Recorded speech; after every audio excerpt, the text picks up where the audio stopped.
அதுக்கு நீங்க வந்து அனுமதி தரல, 22% ஈரப்பதம் ஆயிடுச்சு, 18ஆம் தேதி அனுமதி வரல, செறிவுப்பட்ட அரிசி ஆய்வகத்துக்கு போயிருக்கு இன்னும் வரல, வடகிழக்கு பருவமழை இன்னைக்கு ஸ்டார்ட் ஆகுதான், நீ கிட்டத்தட்ட ஒரு மாசம் முன்னாடியே செறிவுப்பட்ட அரிசி ஆய்வகத்துக்கு அனுப்பணுமே, அதான வேலை.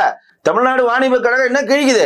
தமிழ்நாடு நுகர்வோர் வாணிப கழகத்தோட வேலை என்ன? இங்க வேளாண் துறை சேர்ந்த அதிகாரிகள் நாக்கா வலிக்கிறானுங்க உட்காந்துக்கிட்டு. அவங்களுக்கு வேலை அதானங்க. அவங்க வேலை என்னங்க? இங்க வேளாண் துறை அதிகாரி சம்பளம் வாங்குறாங்க, ஒவ்வொருத்தரும் 1 லட்ச ரூபா மேல சம்பளம் தெரியுமா? விவசாயம் சம்பந்தப்பட்ட வேளாண் துறை அதிகாரிகள் 1 லட்சம் 1.5 லட்சம் வாங்குவான் சம்பளம். அவங்களாம் என்ன கிழிக்கிறான்? கேள்வி வைப்பாங்களா எல்லாருமே? அவங்க உங்களோட வேலையை நீங்க பார்க்கல, அதான் பிரச்சனை. மத்திய அரசு அனுமதி வாங்கணும்னு சொல்லுதுல, பிரிகாஷனா சொல்லியாச்சு. அனுமதி நீங்க எப்போ வாங்கணும்? வடகிழக்கு பருவமழை நீ ஸ்டார்ட் ஆகி 10 நாள் கழிச்சு வந்து நீ அனுமதி வாங்குவியா? 10 நாள் 20 நாள் முன்னாடி நீ போனோம், டெல்லிக்கு போ. நீங்க துரைமுருகனும் ஜெகத் ரட்சகன் ரைடு விட்டணும், ஓவர் நைட் டெல்லி போல. இன்னைக்கு போதை மருந்துல வந்து ஒட்டுமொத்தமா டாஸ்மாக் ரைடு பண்றப்ப மாண்புமிகு முதலமைச்சர் நிதி ஆயோக் கூட்டத்துக்கு போகாம இப்ப கேட்கல, கேட்டாரா இல்லையா? பறக்குறீங்களே இல்ல? இப்ப இதுக்கு நீங்க பறக்கணுமா விவசாய பிரச்சனைக்கு? ஏன் பறக்க மாட்டேன்றீங்க?